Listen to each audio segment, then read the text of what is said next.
This, oh boy. Well, before we get into it, again, welcome, Dr. Mike, and thank you for taking out the time to come over here. Shout out to Ether Cosmology. This is another chill sesh, as Alan would like to say, with Flat Earth Gang and Ether Cosmology. And Dr. Mike, I guess our first question for you would be, how did you get involved in the Flat Earth conversation? Tell us a little bit about yourself, your background, and whatever you are willing to share. Okay, I'm my background. How far do you want me to go back? It all started in 1905. Well, no, honestly, what I would ask, because just yesterday I kind of found your Amazon. I realized you have a book on the luminiferous ether, and you kind of were a candidate probably for this conversation already, because you were already seeing how consensus can kind of stifle and you know yeah. So go ahead. I guess you could kind of start with how you uh ended up taking this sort of unorthodox path toward where you're at now. So the book, The Luminiferous Ether, is actually what got me invited to do a little presentation for the Ether Cosmology group, and I did that on my discoveries about the luminiferous ether. And for anyone who's interested in that, there's some software on GitHub under Dr. Mike Heffron. So you can see there my software and my prior presentations if you're interested in the ether. But when Alan first invited me, he didn't tell me there were so many flat Earth people in there, and I had no idea, so it was kind of a surprise. But Straight snuck which him, is dog. okay. Yep, Did they and keep it quiet that's for a while? Like, did you have to figure it out on your own where you were?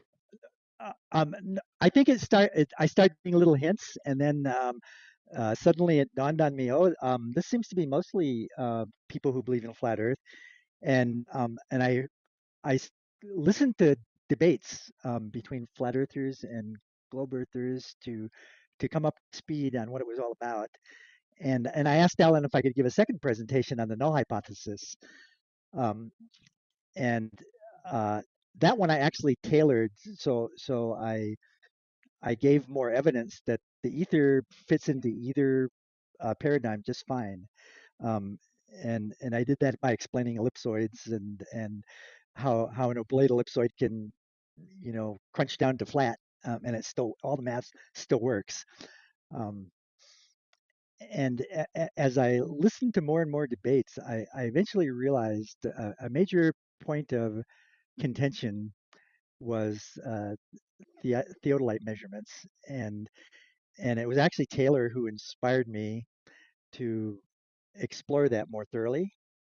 And I purchased an old David White 8300 and measured Pike's Peak with it. And the very first measurement on that old theodolite came up to exactly what the flat Earth would predict. Um, and that was from my house.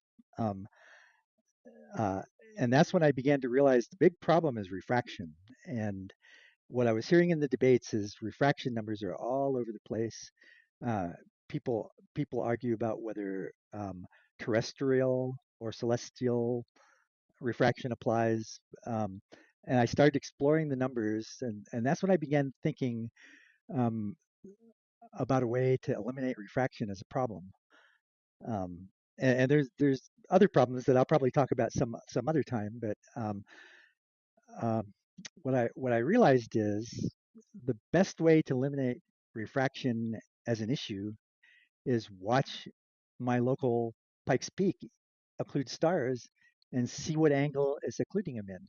So I already knew from my sunroom to Pikes Peak should be a 2 degree 31 arc minute angle.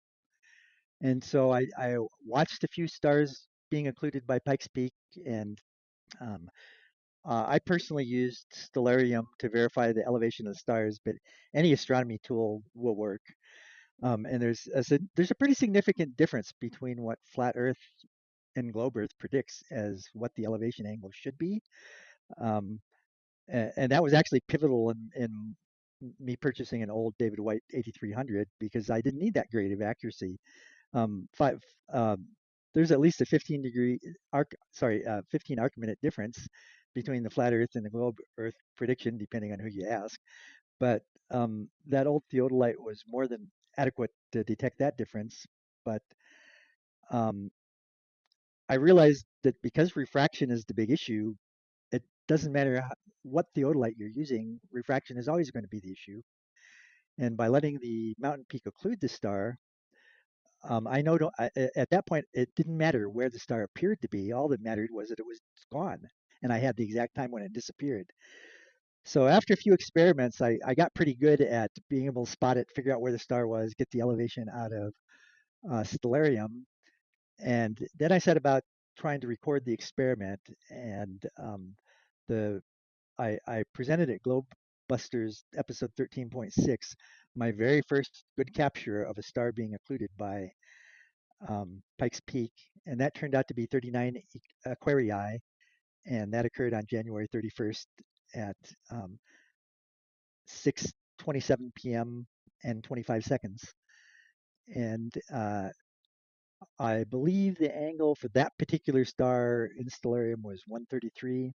And what I discovered after doing a number of stars is they were, and this had to do with a lot of factors. There was about plus or minus 2 arc minutes of variation centered around 2 degrees and 31 arc minutes, the exact predicted angle using the flat Earth model.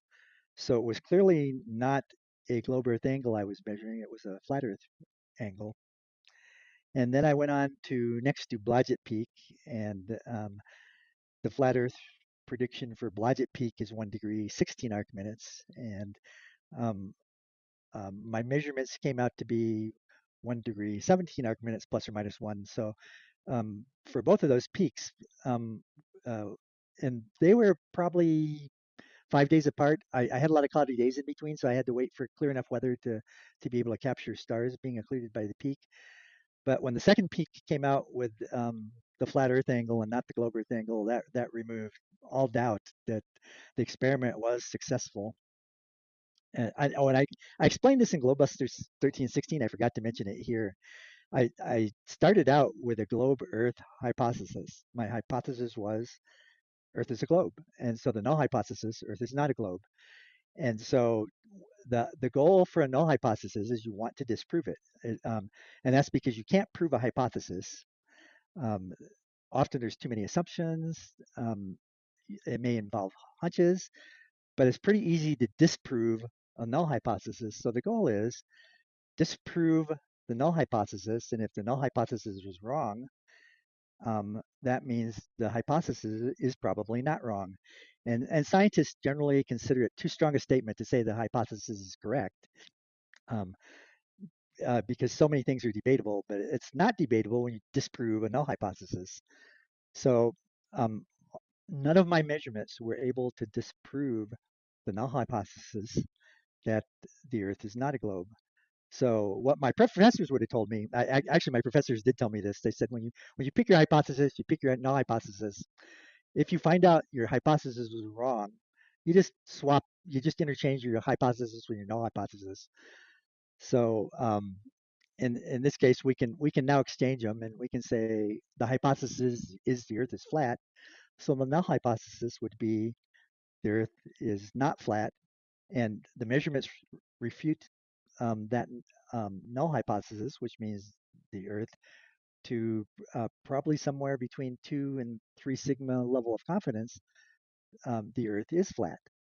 And in my presentation on Globebusters 13.6, I actually provided a lot of details on how to make more accurate measurements. The ones I did were more than adequate to reject the null hypothesis. But this is such an easy thing to do. Anybody can do it. You don't need any special equipment. A cell phone with a good telephoto lens or a cell phone with an add-on telephoto lens is all you need to be able to take pictures of a peak eclipsing a star and get a good timestamp on it. And once you've got the peak eclipsing the star, that you just see what was the elevation of that star when the peak eclipsed it. And sorry, I meant occluded. So, sorry for using the wrong terminology. What was the elevation of that star at the time the peak occluded it? And then it's a simple matter of, is that the flat Earth angle or is that the globe Earth angle? So I didn't tell you, I kind of went right into that and didn't tell you any of my background, but I'll give you another chance to ask about that if you want. You know, that's great. So just to clarify, you can't go into like a store and ask for a celestial theodolite, right? It's not an actual type of theodolite, right? Because that seems to be a big misunderstanding. Right. It started out being just an experimental concept, and then very quickly it became obvious. Yes, this actually works. Yes, it does give you an elevation of the star, and because you watched the peak occlude that star, you've eliminated all refraction between the observer and the peak, um, and so refraction is not an issue there. And then in Stellarium and most other astronomy tools, they allow you to turn off correction for refraction. So I turned it off, and when I turned it off, that's when I discovered for 39 Aquarii and many other stars that yes, indeed, the angle is 2 degrees 31 arc minutes plus or minus 2 every time. Um, so it's always a flat Earth angle and not a globe Earth angle that this technique exposes. All right. Outside of yourself, I would just ask, have you been in touch with anyone who's replicated this outside of like Speak with any other stars in any other position? So many people have asked me for advice, and many have said they're going to try it. I haven't um, heard back from any of them that told me their angles, and I haven't seen anybody else talking about that data yet. But they're also not asking a question, so I presume they're having the same problem I did with just waiting for a cloudy day. Because as you can imagine, if you're trying to go say 36 or beyond kilometers away, there's potentially a lot of clouds between you and the peak, and so you have to wait for a day when there's no clouds interfering with you seeing the peak, and when there's no clouds behind the peak that are preventing the stars from being visible.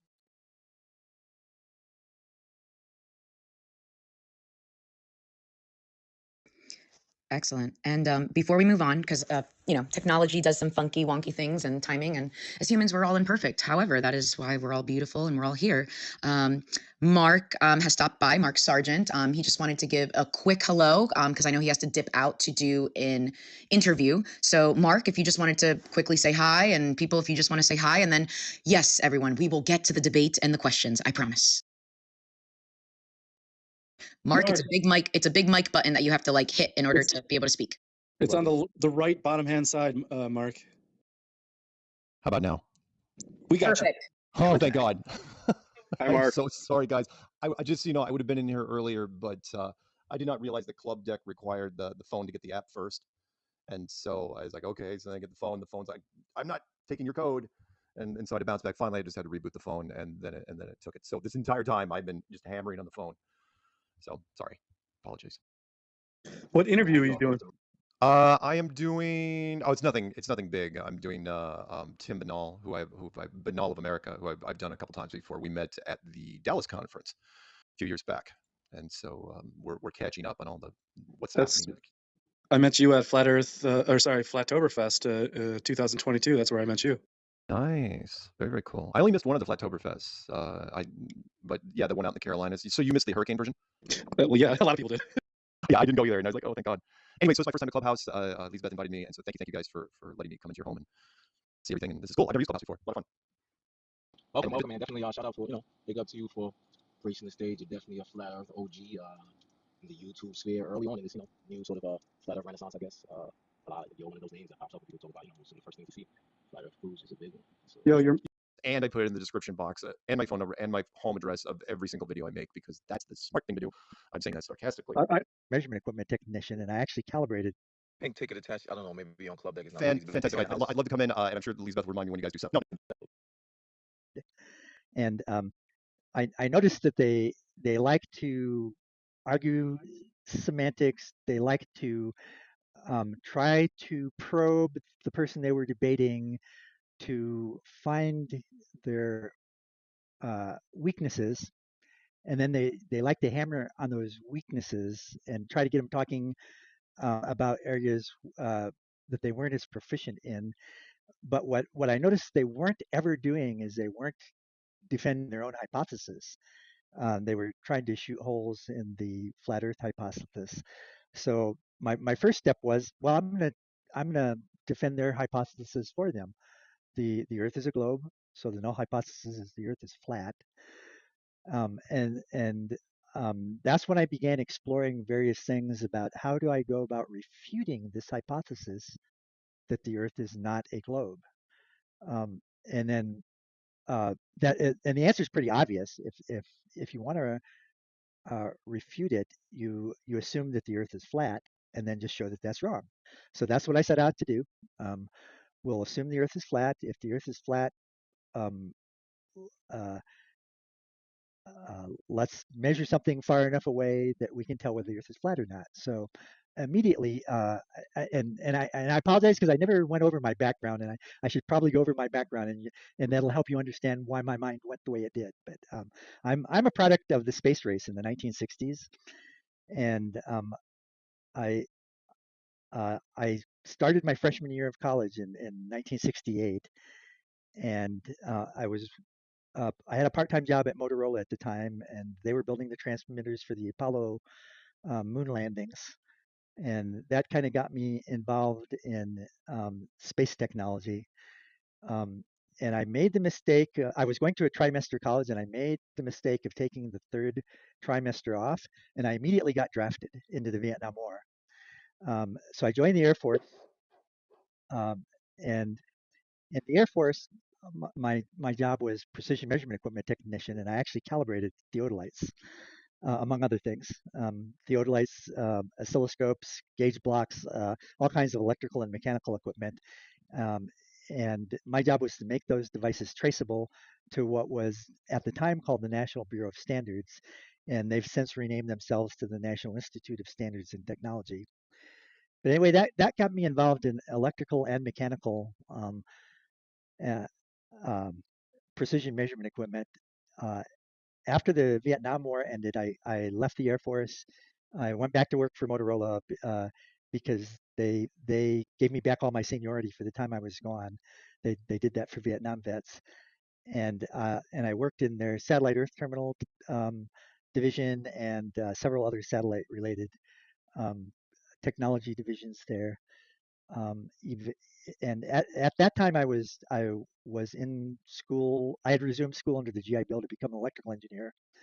Um, Motorola had me working on more and more computer projects. So my senior year, I changed my major to computer science, and um, and then ultimately I got my degree in computer science, my bachelor's degree. Um, I started my own company. I uh, we built that was Cybersoft Incorporated. They stuck around for about 30 years, but I sold the company after 4 years, and I went to work for Injection Research Specialist here in Colorado Springs. And actually, I'm outside of Colorado Springs, but I worked in Colorado Springs for them, and that's where I got my patent on a method for air density compensation of internal combustion engines. And that actually set the stage for me to be able to understand the ether once I got to that point. And it was a few years before I got to that point. After the patent, that's when I realized Newton's universal gravitational constant was not universal, um, nor was it constant. And I tried to get a paper published on that to no avail, but eventually I did write about that in my second book. So I've written a total of 3 books. The first one is Ramblings of an Old Man about prime number 17, and all of these books are available free for anybody who wants them on Kindle Unlimited. But in the first one, you can see I was beginning to challenge everything that I had been written a total of 3 books. The first one is Ramblings of an Old Man about prime number 17, and all of these books are available free for anybody who wants them on Kindle Unlimited. Um, but in the first one, you can see I was beginning to challenge everything that I had been taught, that I was beginning to realize everything we've been told is wrong. And in my second book, you'll see that coming out even more. That one's Ramblings of an Old Man about the scientific method. And in that one, I'm real specific about exactly what was wrong with Newton's universal gravitational constant and how I knew it wasn't universal nor constant. And then I went a little farther, and that's when I first realized that Kepler's third law demands that absolutely all matter must be built around a black hole. And so I make the case for that in that second book. And right after I finished that one, I began writing the third book. It started out being Ramblings of an Old Man about the luminiferous ether. And then ultimately, I after I finished it, before I published it, I realized this needs to be more than rambling. So I spent about a year and a half editing it, putting it in a easier to understand order, not the order of discovery, but a better order of presentation. And finally, I renamed it the luminiferous ether, primary substance of the universe. And for probably everybody who knows about Kepler knows where that, sorry, not Kepler, everybody who knows about Nikola Tesla knows where that term primary substance of the universe came from, because that's how Tesla described the luminiferous ether. But and you'll see a lot of references to Tesla in that book, because I concluded he knew a lot more than he was talking about, and I set out to, as much as I could, to tie what I discovered to what he discovered, and that book is what ultimately got me invited to do a presentation on the ether for ether cosmology, and then they hearing the debates, that sucked me in a little farther, and then when I did the experiment to help refute the null hypothesis that the Earth is not a globe, that's what sucked me the rest of the way in. When the very first experiment showed that I can't refute that the Earth is not a globe. In fact, the data shows that the Earth is flat. I So, love hearing the story every time. Sorry. oh, and I should have given a shout out to Shane too, because I spent a lot of time playing with his celestial model and helping me to understand the flat Earth philosophy and why we use the same coordinate system and why it works, and what it's really doing. And I think it was Shane who said this, but if not Shane, many people have said this: the natural coordinate system for everybody.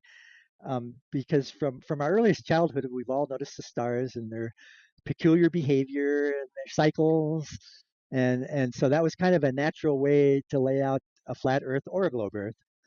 And the mistake people made, in my opinion, is the big mistake our globe Earth friends made was using theodolites in the belief that it proved their point, because they could detect that the mountain peaks were at a lower altitude than they should be. And what they did not realize is they're using the theodolite way beyond the range it was designed to be used for. And in the laboratory, we calibrate theodolites over just a small range of meters. The vast majority of manufacturers only rate them at good to a few hundred meters. The ones who rate them farther, there was a big motivation for theodolite manufacturers to build theodolites in such a way that they don't try to remain true over long distances. And I finally got around to measuring 6 local mountain peaks from my front yard, and I generated a report in Ether Cosmology and Discord. I called it theodolite measurements, and then in parentheses 2025-02-26, end parentheses .pdf, and then that one details the weather conditions, the atmospheric conditions, the mountain peaks, the data about those mountain peaks, and the fact that and I borrowed my stepfather-in-law's Sokia N010C. Technically, that's a level transit, but as anybody who knows anything about theodolites will realize, a level transit is just one form of theodolite.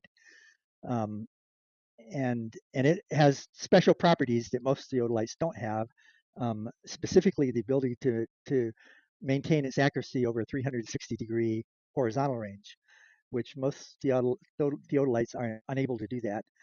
But anyway, the Sokia had an accuracy of plus or minus 1 arc minute. So I measured 6 local mountain peaks using that theodolite. I had to take it out of my sunroom because I can't see all the peaks from my sunroom, but I just moved it not too many meters into my front yard. So people who compare the elevation angle will notice that's about 3 meters lower than my sunroom. But all of those measurements were matched the globe Earth prediction plus or minus the 1 arc minute accuracy of the theodolite. And that, in my opinion, is the big problem with theodolites. The fact that it does match the globe Earth prediction. And in that report, I explained to you how that's not what it appears to be, because what it's really measuring is the flat Earth predicted angle minus the deviation of theodolite, and the deviation of theodolite is linear over distance. And I mentioned this in the report. It's 4.1 4944 times 10 to the negative 6 degrees per meter. And theodolites, virtually all theodolites made are in that range of 4 times 10 to the negative 6 degrees per meter, too high, which means the farther away you get, the farther you have to crank it down, and the more the air in the theodolite accumulates, giving the appearance that you're measuring mountain peaks at lower elevation than they actually are. And I haven't proven this yet, and one of these days I will, but I think that old David White 8300, its big strength and why so many people say that's the best theodolite ever made, is it does not have that error. And that's why I was able to crank it up, and it immediately measured the flat earth elevation for Pikes Peak, and I repeated that experiment on Blodgett Peak, which is also easy to shoot from my sunroom, and it too measured the flat earth prediction, not the globe earth prediction, and I attribute to that that theodolite was built a lot better than modern theodolites are, and it was built during the days before everybody was trying to prove that the earth is a globe by using theodolites.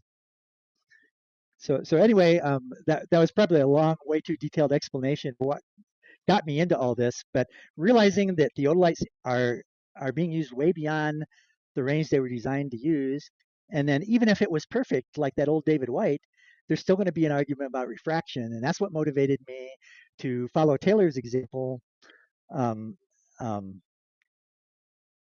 Make my own measurements, do my own experiments, and in the process of doing experiments and realizing that refraction is the problem, I set about to think, is there an easy way to get rid of refraction? And just what was immediately obvious is just let a mountain peak occlude a star, because when it's occluded the star, the star just went behind that mountain, and it doesn't matter where that mountain appears to be. It doesn't matter where the star appears to be. That mountain peak just occluded the star. There's no contest, no debate. And now you've effectively, once the peak has occluded the star, you've effectively teleported yourself to that mountain peak. And now the critical question becomes, where was that star relative to the mountain peak at the time the peak occluded it? And it took me a while to find the stars. It took me a while to figure out I had to turn off atmospheric correction. But once I realized that, and I turned off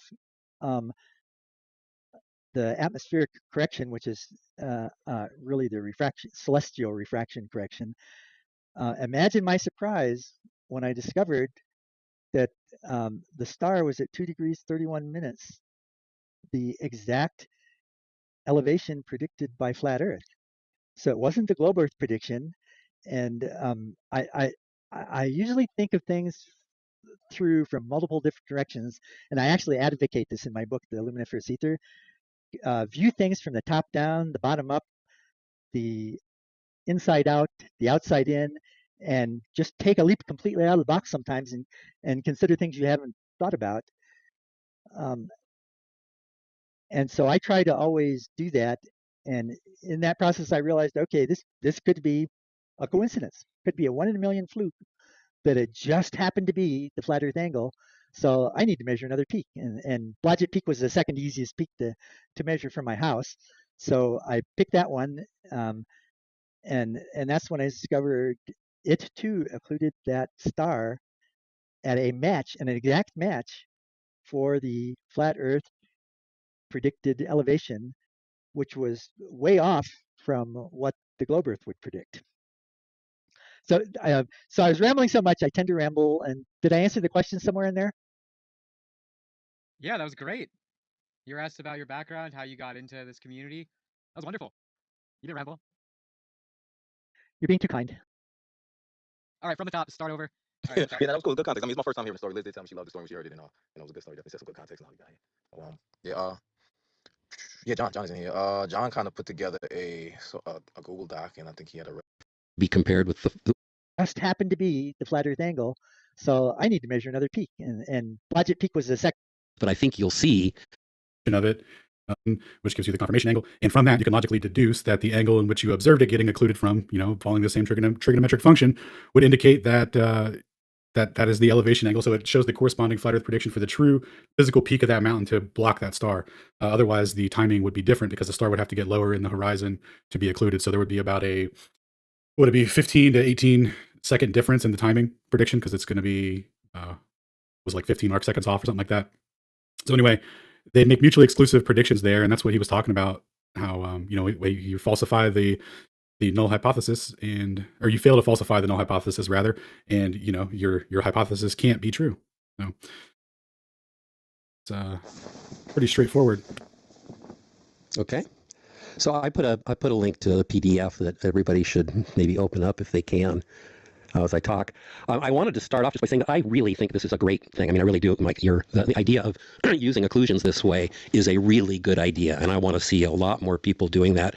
I'd like to get your Blodgett data because I haven't been able to get the actual star data there. I can see Blodgett peak, and I can do the globe and flat Earth elevation predictions, but I don't have your star data. So if there's some way you could put a link to that, I'd appreciate it.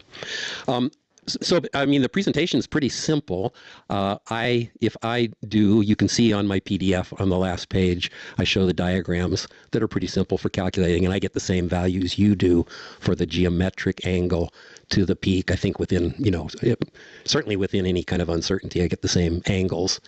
And then there is the question of what is the refraction correction? And it's not much. You make the mistake of using the astronomical refraction tables for the refraction, which would give you quite a lot more than it actually is if you calculate the refraction just based on the curvature of a light ray from Pikes Peak to your house. You get something just under about 2 arc minutes of lift from that. So it takes both the flat Earth values and the globe Earth values and adds, I get 1.7 arc minutes, but I think that's uncertain to certainly a pretty good fraction of an arc minute. So I'm pretty satisfied just to call it a couple of arc minutes. And then the more important thing is that, of course, on the globe Earth, when you go to Pikes Peak, you're now half a degree around the globe. So you're going to expect that star to be a half a degree higher in the sky, which is what Stellarium reports, which isn't surprising since Stellarium, all of Stellarium's reports, which are accurate, of course, are based on the globe. That's how they're calculated. So what you really need to do is, and I don't know why you don't, just simply find out what Stellarium tells you for the altitude of that star at the time you saw it occluded from your house. Because when I do that, I get the same value. I get 2 degrees and 18.8 minutes, which is to be compared with the globe Earth prediction of 2 degrees 19.4 minutes. That's within less than 1 arc minute of agreement. Whereas the flat Earth predicted value is 14 minutes higher than that. And I know it agrees with your transit measurement, and I know it also agrees with the value that you get from Pikes Peak. And as you say, that is a coincidence. Number one, I believe now this I think Ruhif plans to try to get a surveyor out to do the job with a proper theodolite to see what the actual angle is from your house. Not to cast too many aspersions on your level, but it is only accurate to 5 arc minutes, and we're talking about things that ought to be determinable to within about 1 arc minute. So I know that your measurement agrees with your flat Earth, no refraction value from your house, and it also agrees with, I think, the flat Earth no refraction value from the top of Pikes Peak. But I think all of that, so that's as good as far as it goes. But I think you'll see, number one, that if you actually do compare your observation to what Stellarium reports from your house, you'll see that there's a rather large discrepancy. I can help reduce this conversation to 10 words, perhaps. John, what you're neglecting to include in your analysis is the fact that we do not, as humans, see things in Euclidean space. There is a thing called curved visual space, and you have included none of that aspect in your analysis, and that's why you have come to the conclusion that you have. And it is obviously erroneous based on that point.